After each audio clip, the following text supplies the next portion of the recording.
Hi, thank you for your question. Yes, people still have a chance to be saved that do get left behind because our Lord, at the end of the day, doesn't want anyone to perish. There will be a huge harvest of souls during the Great Tribulation, which fulfills the prophecy of Matthew 24:14.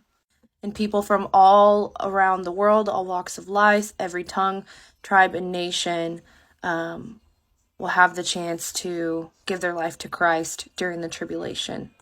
So, not only will this be the greatest amount of persecution and suffering the world has ever seen in its lifetime, it'll also be one of the biggest revivals and the biggest amount of people that come to Christ that the world has ever seen in its lifetime. People that are redeemed will come from the people that are, again, not taken with the rapture. And there are still a couple of billion people that still have not heard of the gospel or heard enough of it, to be able to accept or reject Christ. And during the tribulation, new believers will receive Christ the same way that believers do on earth, which is by faith in Christ's death and resurrection.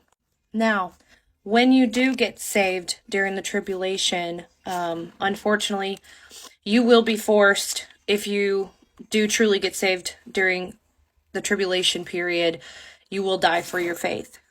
However, the Lord has pronounced a very special blessing for those who come to Christ and die for their faith during the tribulation period.